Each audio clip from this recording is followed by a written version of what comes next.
자, 급여자료 입력 기출 문제 계속 연결해서 오늘 시작부터 할게요. 자, 606페이지를 펴시고 606페이지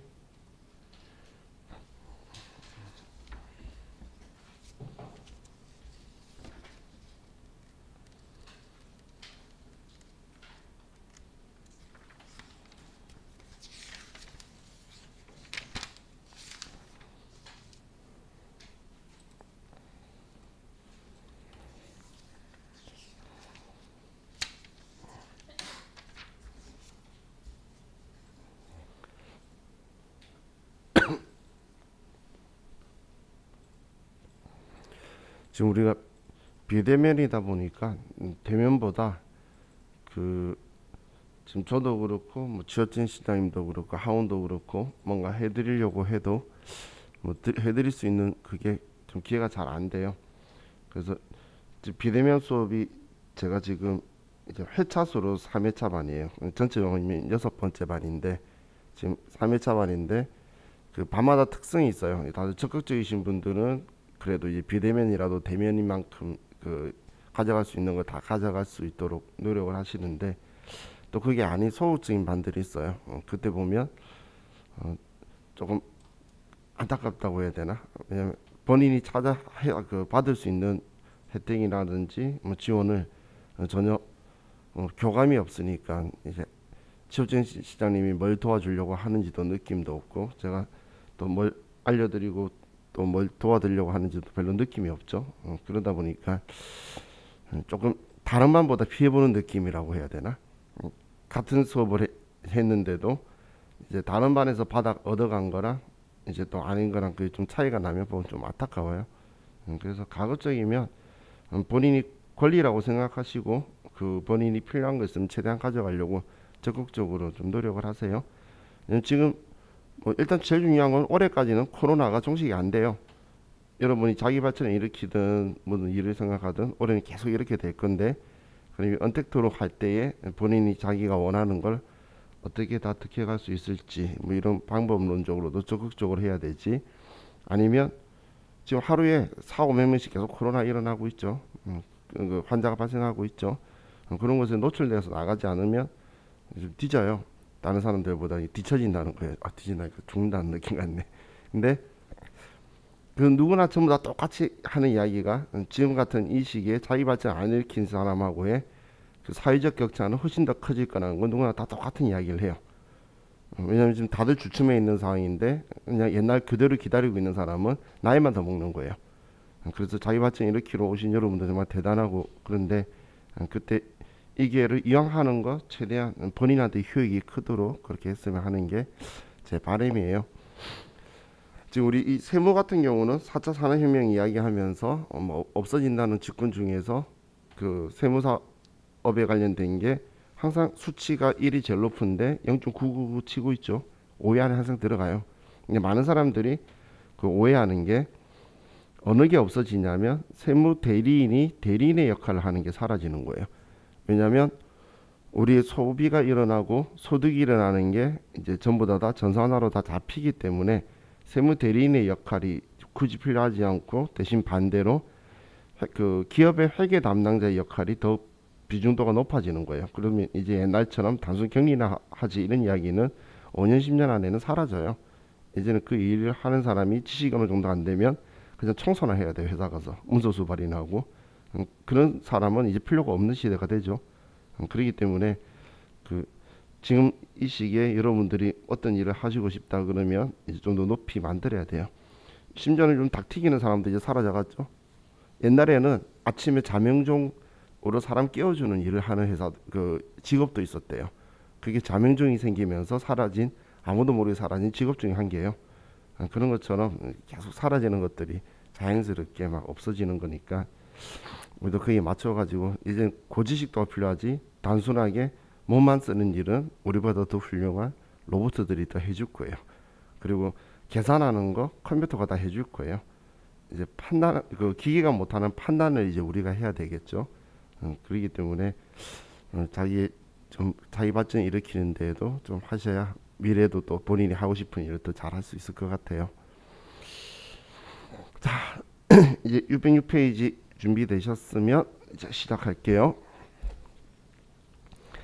자, 다음 자료를 이용하여 수원산업의 생산직 근로자인 정희석 씨의 5일분 급여 자료 입력과 원천징수 이행사항 신고서를 작성하시오.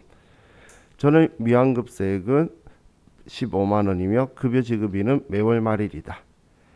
수당 등록 및 공제 항목은 본론 자료 무시하고 아래 자료 입력에 따라 입력하며 사용하는 수당 이외의 항목은 부로 체크하기로 한다. 원천징수 이행사항 신고서는 매월 작성하며 이석 씨의 급여 내용만 반영하고 환급 신청은 하지 않기로 한다. 자, 기본금 식대, 자가운전 보조금, 야간 근로수당, 교육 보조금, 그리고 항상 공제 쪽에 우리 4대 보험하고 세금 빼고 그 외에 또 다른 게 있는지 한번 체크를 하시고, 당 회사는 현물 식사를 별도로 제공하고 있다. 식사 제공하고 있으면 식대는 과세죠. 다음 자가운전 보조금은 당사는 본인 명의 차량을 업무 목적으로 사용한 직원에게만 자가운전 보조금을 지급하고 있으며 실제 발생된 교통비를 별도로 지급하지 않는다. 자, 그럼 얘는 비과세라는 이야기고, 야간 근로수당은 올해 들어 5월부터 업무 시간 외 추가로 근무하는 경우 야근 수당을 지급하고 있으며 생산직 근로자가 받는 시간 외 근무 수당으로서 비과세 요건을 충족하고 있다. 사규에 따라 자녀 교육비에 대하여 교육보조금을 지급하고 있다. 이건 과세고, 야간 근로수당은 비과세 요건을 충족하고 있다라고 되어 있죠. 자, 그럼 지금 문제에서는 안 적혀 있는데 회사가 몇 번이었죠? 283번.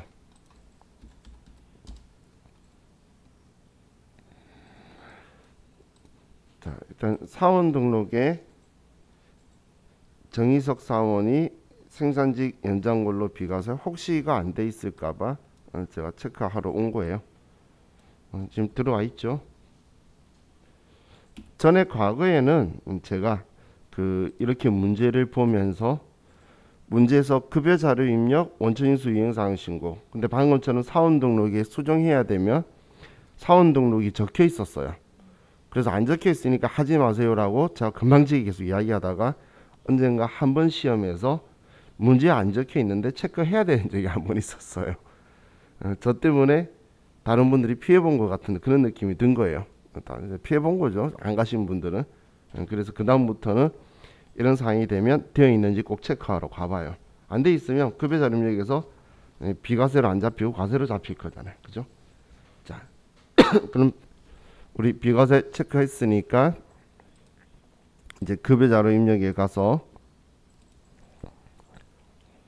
수당공제 탭을 들어가고, 자, 기본급이고 식대는 과세였죠. 그러면 아래에 1번 식대 과세 식대를 만들고, 자, 저는 사용 안 하는 거 지우기 편하려고 이제 이렇게 위치 맞추는 거지 꼭 안 맞춰도 돼요. 자, 자가운전 보조금은 비과세니까 비과세 쓰고,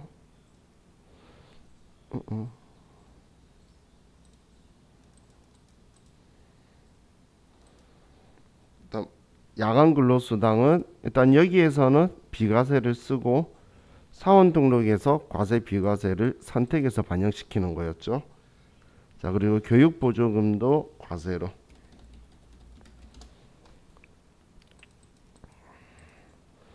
그럼 총 항목이 5개니까 다 들어가 있고, 사용하지 않는 건 부라고 하라 그랬으니까 부라고 하고, 상여는 가끔 부라고 하려고 그래도 체크가 안 되고 다른 곳에서 준 적이 있어 가지고 안 될 때가 있어요. 그때는 상여는 신경 안 쓰시고 두셔도 돼요. 자, 그럼 이렇게 5개 두고 확인하시고, 자, 급여는 5월달 급여를 5월 31일 날 지급하려고 하는 거고, 150만 원에 10만 원, 30만 원, 20만 원, 20만 원. 국민연금, 건강보험, 장기요양보험, 고용보험, 소득세, 지방소득세 일치하네요.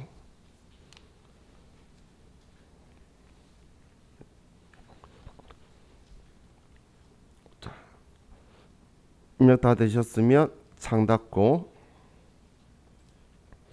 자, 원천징수 이행상신고서에 가서 5월 기속을 지금 5월 달에 지급하고 있죠. 그럼 방금 소득세 입력했던 17,180원 들어와 있고 전월 미환급세액이 15만원 있다라고 했죠. 자, 그리고 지금 여기에 적혀있는 이 글자 원천징수 이행상신고서에서 환급 신청을 하지 않기로 한다. 이 말은 뭐냐면 15만원 중에 이번에 17,800원만큼 납부해야 되기 때문에 이 금액 빼도 아직 13만 2,820원 남아있죠. 이걸 환급 신청한다면 여기에 쓰는 거예요. 그런데 신청 안 한다는 건 비워두라는 이야기인 거죠. 만약에 환급 신청한다라고 하면 여기에 금액을 써주면 돼요. 예. 자, 이렇게 하고 창 닫으면 자, 이 부분 문제 끝이 창 닫고 저장하면 이 부분 문제 끝이네요. 자, 다음 624페이지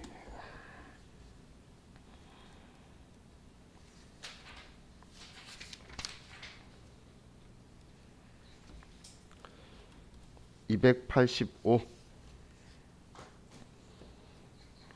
회사는 285번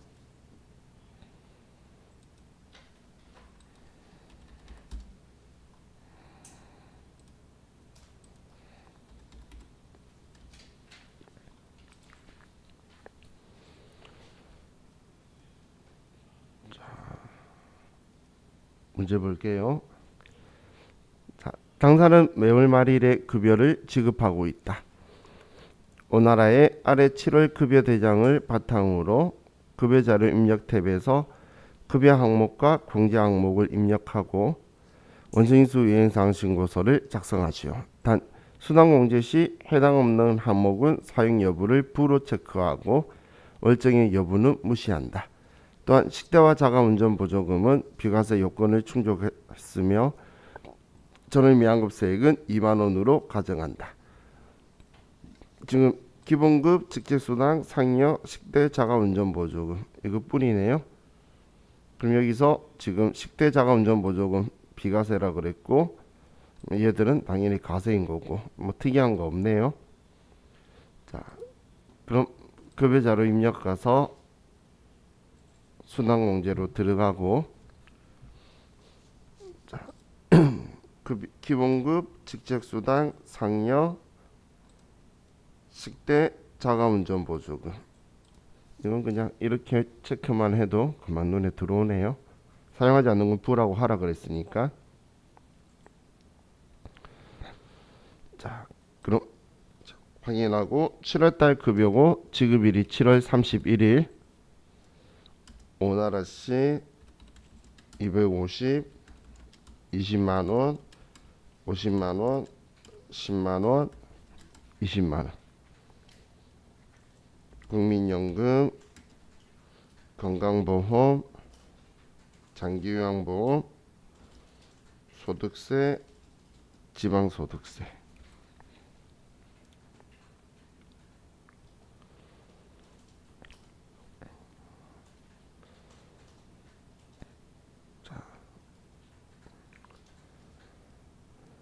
뭐 수당공제만 잘 등록하면 뭐 이건 보고 쓰는 거죠. 자, 이제 창 닫고 원천징수 이행사항 신고서에 가서 7월달 급여를 7월달에 지급했다. 그리고 전월 미환급세액은 2만원이다. 이번에는 1960원을 납부해야 되네요.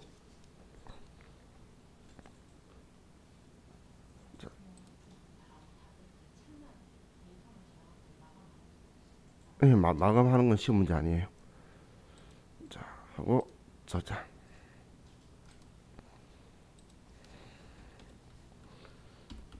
(634페이지로) 갈게요.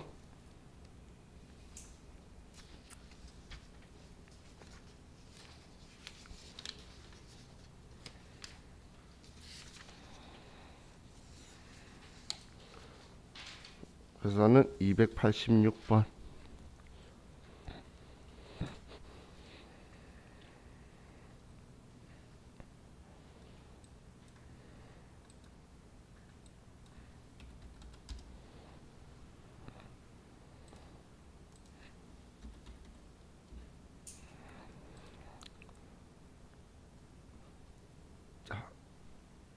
문제 볼게요.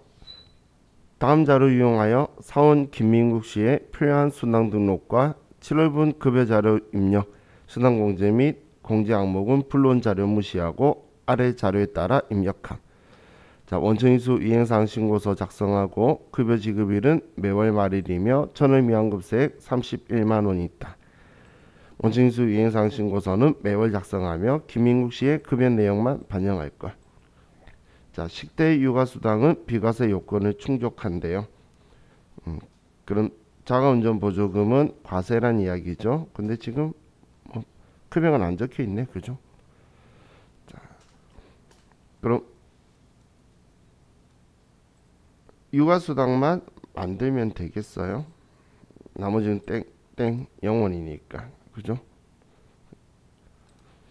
자, 급여자료 입력 가서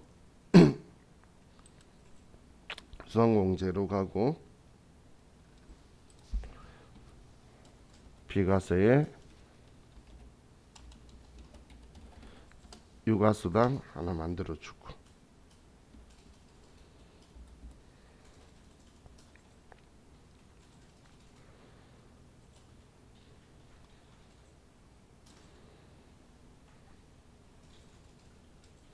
자, 다음 7월분 급여를 7월 31일 날 김민국 씨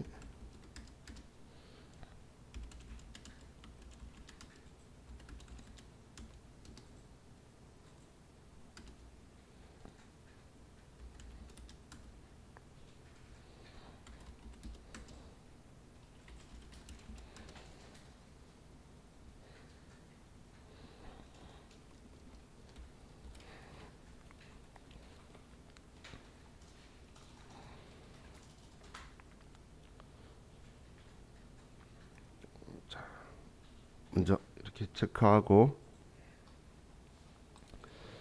창 닫고 원천인수 이행사항 신고서에 가서, 자, 이번에도 7월달 급여 7월 31일이니까 7월 7일.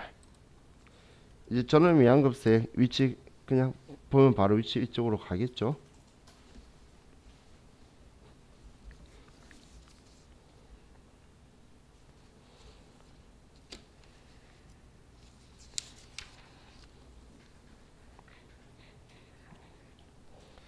자, 다음 655페이지로 갑시다.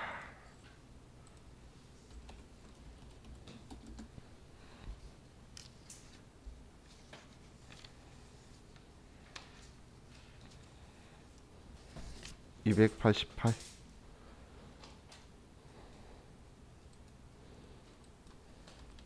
255페이지 254네요.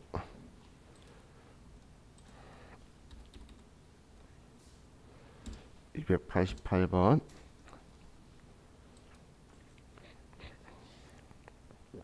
자, 11번. 다음 자료 이용하여 영업직 사원 김영수 씨의 필요한 수당과 8월분 급여 자료를 입력하고 수당 등록 및 공제 항목은 불론 자료 무시하고 아래 자료에 따라 입력하며 사용하는 수당 이외의 항목은 부로 체크할 것. 원천인수 이행사항 신고서를 작성하시오. 단 전월 미환급액은 30만 원 있다. 원천인수 이행사항 신고서는 매월 작성하며 김영수 씨의 급여 내용만 반영한다. 자, 그럼 아래 급여 지급일은 매달 말일. 회사는 별도의 식사를 제공하고 있다. 과세라는 거고, 실제 여비를 받는 대신 자가운전 보조금을 받고 있다. 비과세 요건을 갖추었음. 비과세고, 김영수 씨는 만 3세와 만 5세의 자녀가 있으며 자녀 1인당 10만 원씩 육아수당을 지급받고 있다. 비과세란 이야기하고 있는 거죠. 자, 그럼 수당은 급여하고는 총 6개, 공제는 특이한 거 없네요. 자, 급여 자료 입력에서 직책수당, 상여, 자가운전 보조금은 비과세, 상여하면 식대가 있구나. 식대는 과세.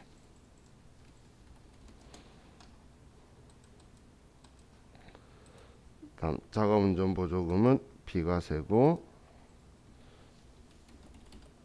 육아수당도 비과세고.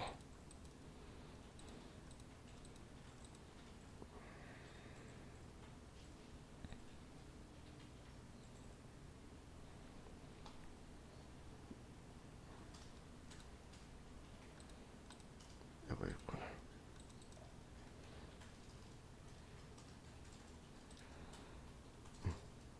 이렇게 맞죠?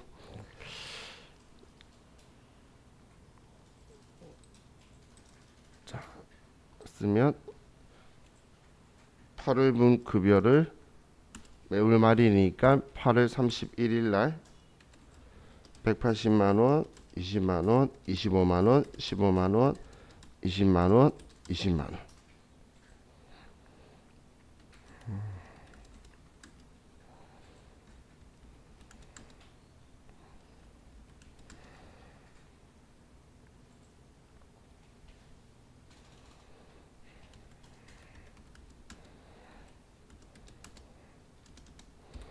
자, 이번에 금액들이 많이 틀려서 손을 대야 됐네요.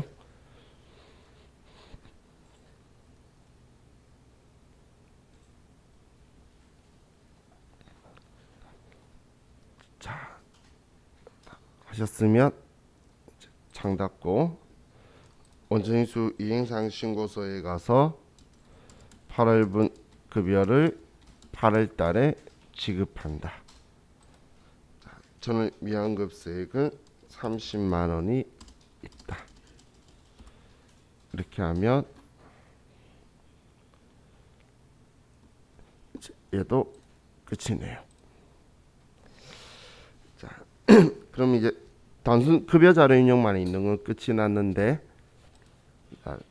우리 급여 자료 입력 문제를 풀기 위해서 제가 한 가지만 좀 여러분한테 설명드리고 좀 볼게요. 자, 여러분들이 그 회사 다니시면서 연말정산이라는 이야기는 많이 들으셨죠? 이 연말정산은 지금 이제 저와 같이 공부하려고 하는 건데, 이 연말정산이 뭐냐면 근로소득 확정신고를 하는 거예요. 근로소득자가 내야 될 세금을 결정세액을 산출하는 거예요.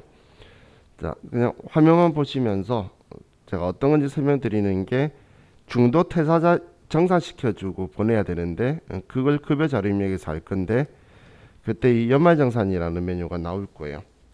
그럼 이 연말정산이라는 이 메뉴는 이 직원이 지금 현재 다니면서 납부한 수령한 총급여에다가 우리 근로소득공제 500만 원 이하는 뭐 70%, 그리고 또 뭐 1200 이하는 40% 이런 식으로 공제율이 있는 걸 컴퓨터가 공제를 해요. 그러면 근로소득 금액이 나오겠죠. 여기에 이제 우리 부양가족 명세에서 본인 포함해서 한 명당 150만 원씩 소득 기본공제 소득공제한 거에 우리 경로자나 장애가 있거나 뭐 부녀자 공제나 한부모 공제 같은 추가 공제를 한 금액을 빼고, 그리고 우리가 손도 못 대보고 떼이는 국민연금이나 건강보험료도 소득공제로 뺄 거고, 그리고 아직 우리 공부할 그 소득공제들이 있어요. 뭐 주택자금이라든지 신용카드라든지 이런 소득공제를 빼면 이제 세금이 나오게 돼, 과세표준이 나와서 세율 곱해서 세액이 나오겠죠.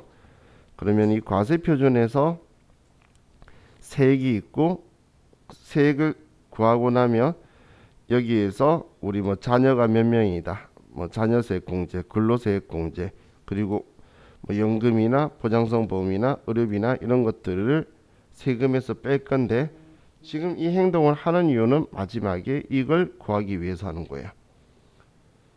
그럼 이 사람이 세금 부과하면 안 될 거, 그리고 또 세금 낼 필요 없는 것들을 빼면 지금 이 세금이 되는 거예요. 그럼 지금 우리가 이걸 하는 궁극적인 목적이 기납부세액이라고 적혀 있는 거 있죠. 이 기납부세액이 회사 다니면서 소득세라고 원천징수 당한 금액이에요. 그럼 이만큼 원천징수 당했는데 이 사람의 세금을 계산해 보니까 결정세액이 나온 거예요. 이 금액이 나온 거예요. 그러면 세금 낸 게 작죠, 떼인 게. 그래서 지금 38만 1,880원을 더 납부해야 되는 사람이 되어 있는 거예요. 그럼 우리가 추후에 자 예를 들어서 여러분 주위에 본인 학교 다니면 대학원 다니면 세금 하나도 안 낸다는 이야기예요. 예를 들어서 대학원 1년간 1,000만 정도 하죠. 본인이 1,000만원 1년간 학비를 내면 이 사람이 낼 세금이 하나도 없어져서 전부 다 돌려주는 거예요. 이런 식으로 정리하는 게 여러분들이 하는 연말정산인 거예요. 그래서 연말정산 나중에 여러분들 받으실 때에 최대한 받을 수 있는 한도가 내가 원청인수 당한 금액이에요. 그래서 내가 원청인수 예를 들어서 뭐 2, 3만 원 밖에 안 당했어. 그러면 연말정산에서 받을 수 있는 돈이 2, 30만 원 정도밖에 안 되는 거예요. 내가 10만 원, 20만 원씩 떼었었어. 그러면 100만 원, 200만 원 돈까지 되겠죠. 그거는 내가 떼었던 금액에서 지금 결정 세금 내 보니까 낼 게 하나도 없는데 이만큼 떼었으니까 돌려주겠다는 거예요. 그럼 왜 지금 제가 이야기하냐면 여러분들이 회사 그만두고 이제 그 있으신 상황에서 2월달 연말정산하는 시기가 오죠. 그러면 회사가 연말정산을 안 해주는 이유가 지금 이제 저와 같이 하려고 하는 이 문제처럼 근로소득자 중간정산을 해버려서 세금을 회사가 1원도 안 가져가게 다 돌려줘 버리고 정리하고 끝내버리는 거예요. 이걸 월급주는 중에 해버릴 건데, 자 얘는 이제 중도 퇴사자 정산이 함께 있는 형태의 문제가 어쩌다 한 번씩 나와요. 244페이지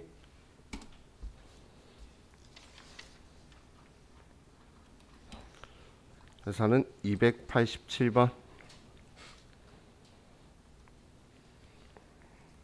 244페이지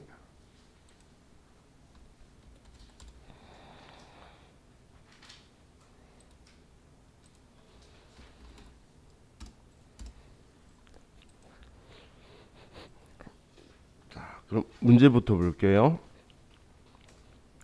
사원 코드 150번 사원 김채고는 배우자나 부양가족 없네요. 2020년 3월 31일 퇴사하였다. 김채고 사원은 퇴사일에 3월분 급여를 받았고 이에 대한 자료는 아래와 같다. 퇴사에 관련된 급여 자료 입력을 입력하고 중도 퇴사에 대한 연말정산을 실행하여 2020년 4월 10일에 신고해야 할 원청인수 이행사항 신고서를 작성하시오. 단 그 외의 사원은 없는 것으로 가정한다. 자, 그럼 지금 내역들이 있는데 추가사항에 김채고 사원은 본인 소유 차량을 직접 운전하여 출퇴근 및 업무에 사용하고 있으며 자가운전 보조금은 비과세 요건을 충족한다.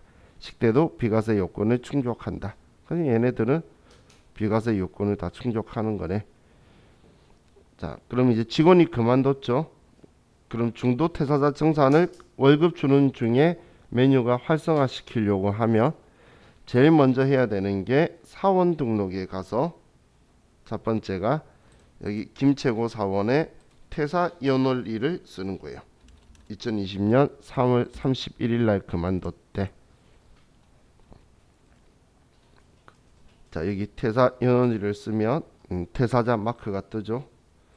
그러면 3월달 월급 주면서 이 사람의 소득세를 정리하게 될 거예요. 지금까지는 간이세액부에서 내기만 했잖아요. 근데 이제 그럼 지금 이 사람은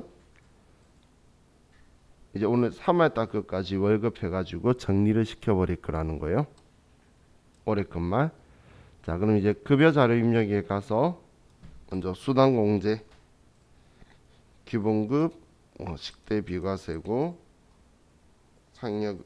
자가운전 보조금,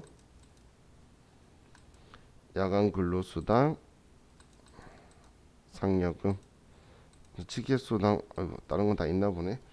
자, 그럼 자, 얘 이렇게 두고 풀하고 하라고 안 돼 있었으니까. 자, 3월분 급여 3월 31일이다. 그러니까 퇴사자라고 나왔죠. 자, 마우스 쓰지 마시고 그냥 저처럼 그 급여 넣고 엔터 쳐서 내려갈게요. 천천히. 자, 일단 먼저 수당 항목들 350, 12만원, 18만원, 30만원, 120만원. 지금 이렇게 입력해도 소득세가 안 뜨죠. 국민연금, 건강보험, 장기요양보험, 고용보험, 그리고 소득세에 엔터 치고 기다리면 창이 뜰 거예요. 그죠? 자, 만약에 마우스를 만졌거나 다르게 클릭하시면 그게 안 떠요. 이렇게 안 뜨시는 분들은 여기 커서 놓고 여기 보시면 중도 퇴사자 정산이라는 버튼 있죠. 이거 하려고 하는데 방금 그 창이 안 뜨면 얘를 클릭하시면 중도 퇴사자 정산 창이 떠요. 그럼 지금 이 사람이 1월 1일부터 3월 31일까지 받은 월급 가지고 정리를 하는 거예요. 부양가족 없댔으니까 하나도 안 받고, 그리고 다른 정보는 아무것도 안 줬죠. 그래도 이 사람의 결정세액이 없기 때문에 이 사람이 지금까지 원천징수 당한 거에 대한 돈은 다 돌려주는 거예요. 자, 그럼 자, 이거 가지고 이제 이 다음 우리 할 내용을 위해서 생각을 한번 해볼게요. 그럼 이 사람은 만약에 이 상태에서 다른 회사를 갔어요.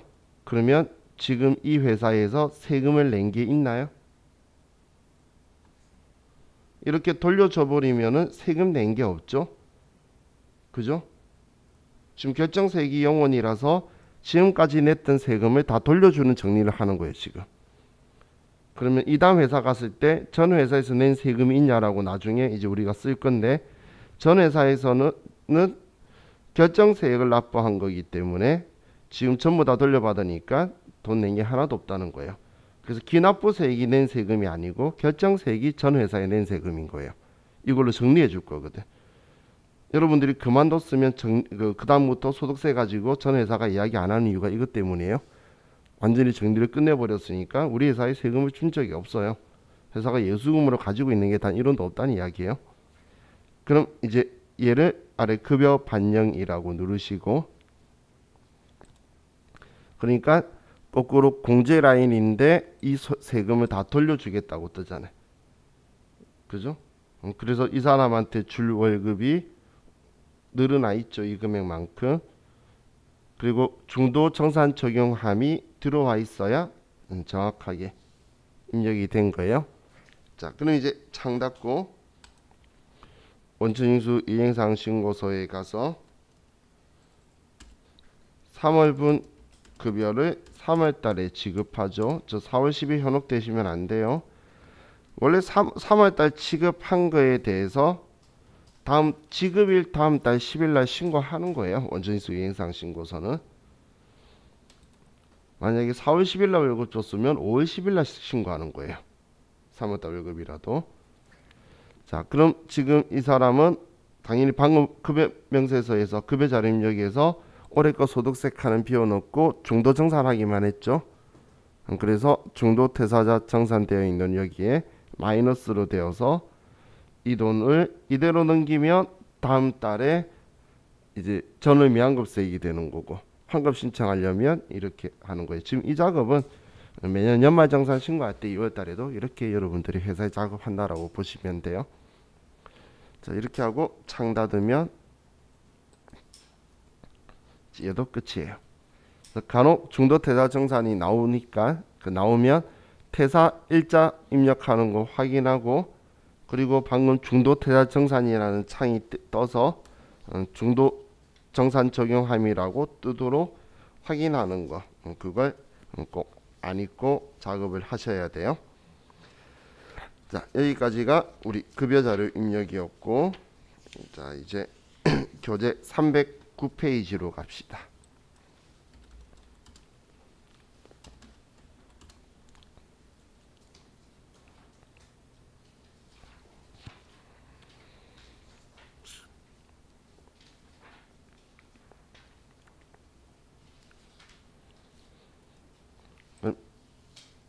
이제 하려고 하는 거는 이 앞에 봤었던 여러분들이 회사를 계속 다니고 있는데 연말정산할 때에 그때 들어가는 모습인데, 자, 이 연말정산 추가자료 입력에서 원래 실무적으로는 여기 부양가족 탭에서 입력을 해요.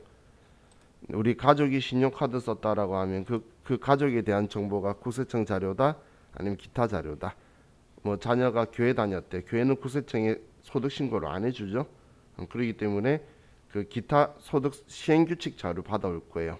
그럼 기타 자료다라고 해서 넣고 이렇게 집어넣어서 여기에서 부양가족택 불러오기로 여기에 들어오는 건데 우리 시험에서는 그렇게 불러와진 그림을 직접 입력해서 쓰는 게 또 문제예요. 우리 부가세 신고서도 매일 며칠 전표 쓰면 단어 들어오는 건데 그거 직접 우리가 작성을 했죠. 그것처럼 여기에 직접 작성하는 게 문제인데 이거는 여기에서 써서 여기 불러와도 정답이고 직접 써도 정답이에요. 자, 그럼 지금 여기는 이 앞에서 이야기한 것처럼 결정세액을 산출하는 건데 자, 우리는 소득에서 소득 금액을 만들고 그리고 소득 금액에서 소득 공제를 해서 과세 표준을 만들 거예요. 그럼 과세 표준 만드는 것까지가 여기 왼쪽이라고 보시면 돼요. 왼쪽. 지금 뭐 일부러 왼쪽에 맞춰둔 게 아니라 지금 있는 범위가 왼쪽이 소득 공제까지예요. 그래서 지금 소득에서 근로소득, 소득 금액에서 이제 종합소득 공제로 우리 부양가족 명세 입력한 거 하고 그리고 우리 4대 보험료들 빠진 보험료들 있죠. 얘네들 빼고 나중에 여러분들이 뭐 주택 차입금 생겼을 때에 원리금 상환하거나 이자 상환하는 거 그리고 주택 청약 저축에 관련된 것들 그리고 신용카드 사용한 것들 그런 걸 하면 소득 공제를 빼야 과세 표준이 되겠죠. 그럼 그 과세 표준이 오른쪽에 나와서 그리고 이 과세 표준의 세율을 곱하면 산출세액이 될 거고 이 산출세액에서 세금을 빼주겠다라고 하는 게 세액공제인 거예요. 그럼 지금 이 사람이 188만 3,268원의 세금이 있는데 여기에서 이제 또 자녀세액공제 세금 얼마 빼주고 그리고 근로세액공제자 빼고 자녀 2명이라서 30만 원 빼고 이제 본인과 본인의 부양가족의 조건이 맞는 사람들이 보험료 납부한 거나 의료비 납부한 거나 교육비 기부금 납부한 것들 그리고 월세 납부한 것들 이런 것들을 빼서 결정세액을 산출하려고 하는 거예요. 그럼 지금 우리가 공부 포인트를 봐야 될 거는 소득공제에서 내가 공제받을 수 있는 금액을 넣어서 공제를 받고 세액공제에서도 내가 공제받을 수 있는 것만 찾아서 공제받는 게 테스트 문제의 포인트라고 보시면 돼요. 그래서 당연히 내 거는 다 돼요. 내가 내 명의로 돼서 내가 지출한 거는 다 돼요. 여기 있는 항목에. 근데 우리 부양가족이 쓴 거에 대해서 된다 안 된다를 생각하는 거예요. 본인이 쓴 게 안 되는 거면 여기 들어올 필요가 없는 거겠죠. 그래서 이제 우리 가족들이 쓴 거에 대해서 내가 공제받을 수 있다 없다 그렇게 이제 체크를 하면서 포인트로 보시는 거예요. 자, 그럼 우리 교재로 가서 특별세액공제와 소득공제라고 적혀 있는데 우리 이 소득공제는 우리 보험료에 관련해서는 보험료에 보면 특별소득공제와 세액공제라고 적혀 있죠. 그럼 이 소득공제라고 적혀 있는 건 우리 4대 보험 같은 사회보험료예요. 건강보험료, 고용보험료, 장기요양보험료 이건 여러분들이 월급 받을 때에 만져보지도 못하고 자기 부담금만큼 빠지죠. 그러면 이거는 그냥 전액 공제라는 건 세금 부과 안 하게 전부 다 빼겠다는 거예요. 이 돈은 내가 받아보지도 못한 건데 돈 벌었다고 세금 내는 건 말이 안 되겠죠. 그래서 여기에서는 금액을 뺄 거예요. 그럼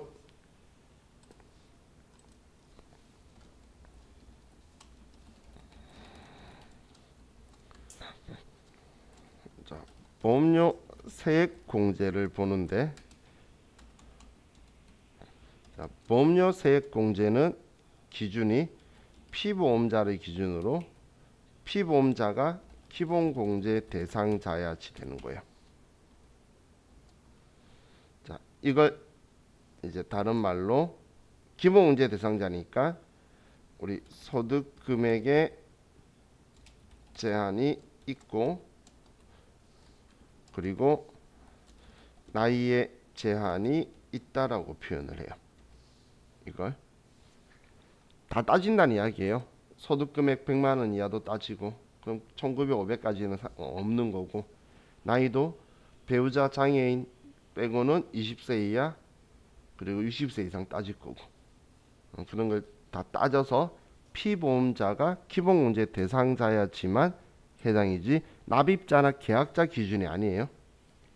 그리고 보장성 보험만 되는 거예요. 한마디로 저축성 보험은 대상이 아니에요. 저축성 보험은 안 되고 보장성 보험만 되는 거예요.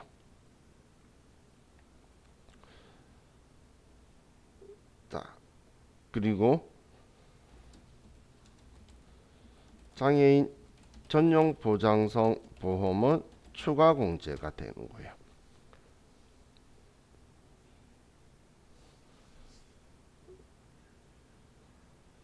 자,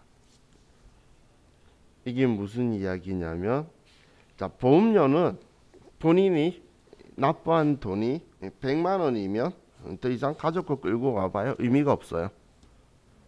한도가 100만 원이거든. 그럼 100만 원이기 때문에 내가 1년에 한 달에 10만 원 정도씩 내고 있는 일반 보장성 보험이 있어. 뭐 실비보험이든 어떤 보험이든 자동차 보험도 돼요. 그럼 내 자동차 보험 한 70만 원 들어간다고 하면 다른 3만 원짜리 보험 하나 있으면 내 걸로 한도는 다 찬다고 보시면 돼요. 그러면 가족 걸 끌고 오려고 보험료 가지고는 실무에서는 신경 쓸 필요 없어요. 우리 시험이니까 전부 다 쓰고 있지. 실무에서 그거 가지고 온 사람은 세법 문외한이에요. 그럼 이 보장성 보험에 보면 일반이 있고 장애인이 있는데 이 세금에서 100만 원을 내가 납부를 하면 12%인 12만 원을 공제해 주는 거예요. 세금을. 그럼 세금 12만 원 내 거 빠지니까 내 입장에서 그냥 12만 원 버는 느낌이 들겠죠. 근데 이 장애인은 장애인이 보험 넣었다고 되는 게 아니고 장애인 전용 보장성 보험이 있는 거예요. 암에 걸린 적 있으신 분이 암보험 들기가 힘들겠죠. 그런데 특약으로 해서 조금 고가의 좀 혜택도 그렇게 많지 않은 보험들이 있어요. 그런 것들에 장애인 전용 보장성 보험에 가입하면 이것도 또한 추가로 100만 원 한도로 15%를 추가 공제해 주는 거예요. 근데 장애가 있는데 예를 들어 다리가 아파서 다리 장애 등급이 있어요. 그런 분이 암보험 넣거나 아니면 그냥 질병보험 넣는 거는 아무런 문제가 없겠죠. 그럼 일반 보장성 보험이겠죠. 그거는 여기에 들어갈 거란 이야기예요. 그래서 그 장애인은 여기 적혀 있는 건 장애인이 보험 넣은 게 아니고 장애인 전용 보장성 보험을 이야기하는 거예요. 장애인 전용 보장성 보험. 자, 그래서 자, 교재 보시면 보험료 세액 공제인데 위에 보면 연령과 소득의 제한이 있다라고 하는데 기준이 피보험자를 기준으로 해서 이 피보험자가 우리 기본공제 대상자인 경우에 적용되는 거예요. 그리고 장애인 전용 보장성 보험은 추가로 적용이 되는 거다라고 보시면 돼요. 자, 이건 괜히 말장난이에요. 당연히 뭐 보험 넣었으면 두 종 한 개지. 일반에도 넣고 장애인에도 안 넣겠죠.